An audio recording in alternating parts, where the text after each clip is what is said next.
And we're back!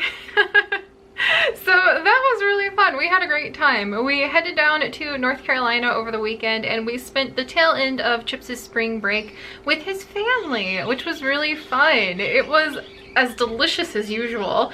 His whole family loves to cook, and that's actually where I have started to pick up some of the lessons, and definitely the cookbooks that you guys have seen in some of the like cooking vlogs I've been trying out lately.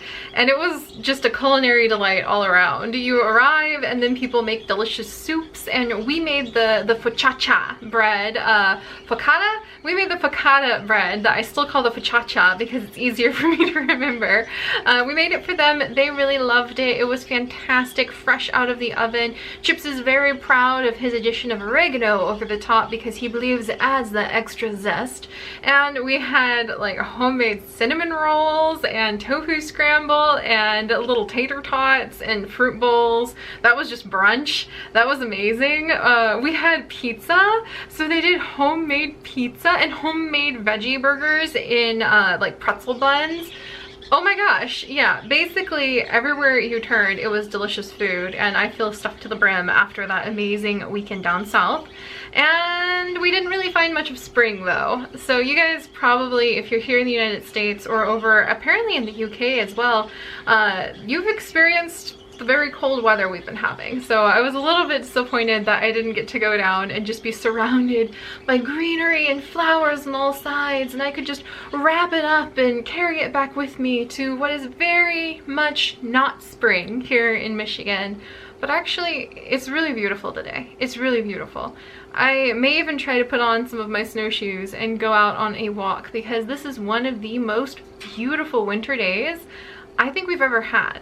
And yeah, you know, I'm sitting here doing work and I was like, oh, I'm processing some videos, so I should maybe try to utilize the time as best I can and make a vlog. And I'm staring outside and just thinking, this is one of the most poetically gorgeous winter days I think I've ever seen. So you know what? After this vlog, I'm gonna go on a walk and I'm gonna go look at the beautiful winter weather, even though there is always an endless amount of videos that need recorded and things to do on my to-do list. And I think that's gonna help me live more intentionally, which is kind of what I wanted to chat with you guys about today. So before I left, a lot of you left amazing suggestions on how you organize your thoughts, your time, your workspace, and I really loved all of them, and please keep them coming because it's just so important to me to figure out how to take better care of all of these ideas I have. I have so many ideas and so many good intentions, and I just seem to end up chasing my own tail again and again and again. And I was hoping when I would come back from the trip that I would have like this clear vision of the things that needed to be on my to-do list every day. I would just wake up immediately after we returned and have the clarity of the routine that every day needed to have so that I could affect the changes and create the projects that I want to see in my life. And I guess that's like wishing for the homework fairy as an adult. Is that what it is? Is wishing for a to-do list fairy kind of like wishing for the homework fairy when you're like in high school or college? And it's like, sure, if I just wait a couple days and go to sleep, then that essay will just magically appear in my head. So yeah, I guess that's the adult version of the homework fairy, is you're not gonna have the perfect routine and the perfect to-do list to just appear out of thin air, especially not after a vacation where you probably already needed to have a routine to come home to if you want to be really rolling again. But we are really rolling again, enough to the point that I'm gonna start handbraking this next video. There we go, while we chat. Look at me, multitasking. But thank you so much for providing all of those suggestions and ideas for how I could really try to organize my ideas more. I now have a pretty good system started, considering this is only like the second day we've been home. But I'm using the note, somebody suggested the little sticky notes from Windows 10, and I have it up on my desktop now, and anytime I have a random idea pop into my head, I'm just typing it out on the sticky note and leaving it on the corner of my desktop to deal with later when I have a moment to kind of stop what I'm doing and focus on doing something new. And I'm noticing a couple things. One, I don't like having that sticky note on my desktop. I have adorable cute pictures of squirrels on my desktop, and it's almost covering up the cute little baby squirrel's face, and that is unacceptable. But that's really helping me, because then I want to take care of that sticky note. So in my efforts to get rid of the sticky note, I'm actually, if it's something that only takes a couple minutes, I try to follow the getting things done goal of just standing up and doing it. And that's really helping me. I took out the recycling finally, and for those of you from the Discord, I can already hear the laughter because I shared my secret shame of my basement. It's full of boxes. It's full of Amazon boxes. It's literally full of Amazon boxes, and I shared that with the Discord. So if you guys on the Discord know, when I joked and was like, yeah, my basement's full of empty cardboard boxes I need to cut down and fit into my recycling bin, everybody was like, oh haha, Seri, and then I showed pictures and everyone was aptly horrified. I could probably make a pretty awesome cardboard fortress though. I could probably outfit an entire school in cardboard fortresses. So I'm working on that, and I was able to go and get enough done to fill our entire recycling bin for this week because I saw it on that sticky note. I wanted to see the cute squirrel face, and I did it. So it's really funny because I know for a lot of people, sometimes having those sticky notes there in a kind of convenient place for the note means that it's pretty easy for it just to become some decor, some natural part of the environment. So my advice to you, my friends, is to stick that sticky note where you don't want to see it, because then you're going to try to get rid of it and just do whatever needs done. And if it's not something that I can do like right away, then I have Evernote installed again, and I'm actually pretty impressed. I've used it on and off for years. It was really funny because when I reinstalled it, it booted up like Warrior Cats series notes for our main channel from 2016, so that was really cool to see.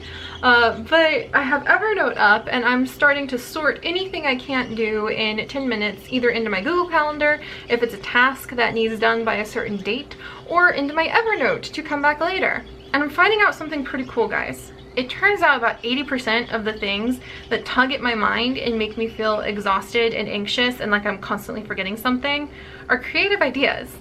And I love my creative ideas. I love my creative projects. They're a part of me I really adore, and they've done amazing things in my life. So every time I have a little creative idea pop into my head, I want to protect it. I want to protect it. I want to carry it around. It's like holding a little flame. It's like, where do I put this? Where do I put this? I can't do this right now. So I will just kind of like devote part of my mind to trying to protect that creative idea that I can't take care of right away, but because I'm working on this other thing right now. And the end result is that I just end up scattered. Not really able, and we're going to continue to handbrake all these videos. One moment, please. Yeah, we're on top of it. I can go out walking in the snow in just a second if I keep this up. But anyway, the point is I'm realizing a lot of my feeling of being frantic or confused or having no idea what I'm forgetting all the time are that I'm worried about forgetting my creative ideas. And having that sticky note up there to jot something down, like Hawaii vlogs, update the vlog banner, social media rest days, question mark, give the whims community blessings that only last for the next 10 episodes, let people vote. Those kinds of ideas that just come floating into my head, and they come in the middle of me doing something else, so I don't have time to like devote to actually following through on them. It feels so good to get them out of my head. And onto a note, the little note piece, because like a few of the creative ideas I'm looking at could be fantastic future projects. They could be things that could really revive certain series or just make me super happy. And it's really surreal to look at them and see, I've already forgotten thinking about them earlier this morning, but it's right there, and I can go ahead and sort it into Evernote or my calendar, or maybe start a whole new project file with it based off of the fact that it's just up in a corner and I can take care of it. And I know that seems really random to mention, and it probably doesn't seem like it makes a lot of sense to most people, but it is such a relief to realize that most of my anxiety and stress during the day lately has just been the fear of forgetting these little ideas that pop into my head. And by finally being able to put down the little ideas on the little piece of note paper that's digitally on my desktop, and then sort them into a big list of ideas in Evernote that I can browse through at my leisure later, I feel so much better. I feel like I don't have to devote so much of my mind to trying to remember the creative idea so that I can try to do something about it later, and I can just tuck it somewhere safe where I know I can come back to it and see if it's going to be something I can pursue. Because I have way more ideas than I can actually have projects for, and that sucks to have to admit. I want to be able to do all the things, and I can't, and it really sucks. All of these are just obvious statements, of course, but there's something different about hearing it and saying it and actually believing it. And that's kind of what I want to see out of my spring. Now that I'm admiring the beauty of winter and we're moving into a new lunar year, and I'm going to be turning 30 this month, so I feel like I'm entering a new phase of my life, I'm realizing I really want to live more intentionally. The last few years actually, have been pretty fantastic because I've pursued project after project kind of as they've popped up and as I've had the motivation and the stubbornness and the determination and tried so hard to bring them to life for so many amazing members of our communities. And that's been fantastic, but it hasn't really made a lot of super solid ground in the end. And there's some things that have begun to give me solid ground, like our Patreon community, for instance, and realizing that it takes a much more intentional way of participating with people and building up a sense of community, and that it actually appeals to me a lot more than I thought it would.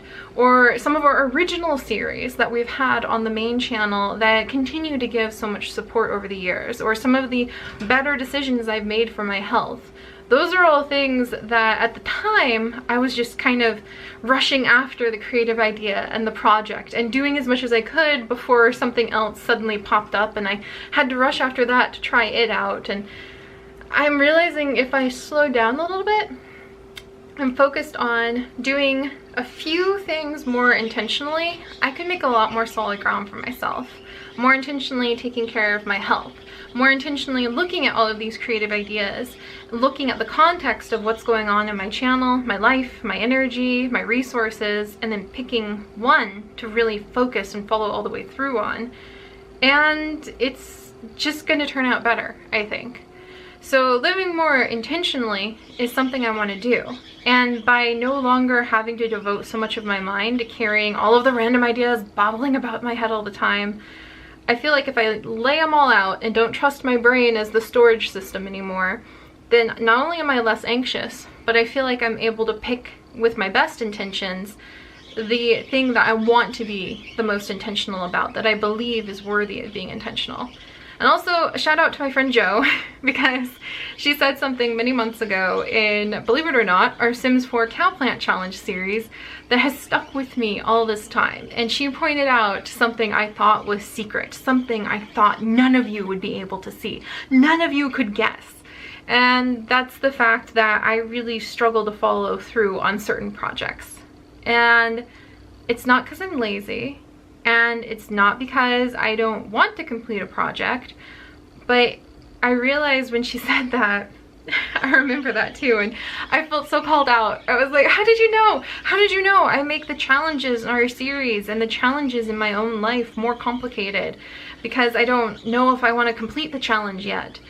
But she called me out on it because I kept adding rules to my challenge again and again and again, and I made it more complex and more complex. And there's a balance to making a challenge good for you, so you feel like you're stretching towards your skills, you're pushing for just enough growth, that sweet spot of growth.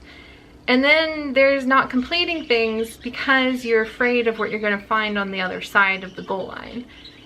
And that, when she said that she noticed I was very goal averse, I remember that because I remember thinking, I am, aren't I? Because I have been afraid for much of my life on what's the other side of reaching a goal. And so it's been a convenient way to give myself excuses not to just follow through on a project. I'm not ready, I don't have the resources, I don't have the time, oh, I don't know how that plot would go in that series. You know, merch store, more merchandise, that seems really complicated. Things that I really actually want to complete and goals that I really want to do, I've avoided for a long time because I was nervous about what would be on the other side. And what's on the other side of a lot of goals is not perfection. And if it couldn't be perfect, if I couldn't be perfect at it, I didn't know if I wanted to put the effort in to reach the goal. And that's just such a silly way to live in the end. Because the end result is that I think I would have gotten a lot more done with my life by now if I had just been willing not to be perfect at something.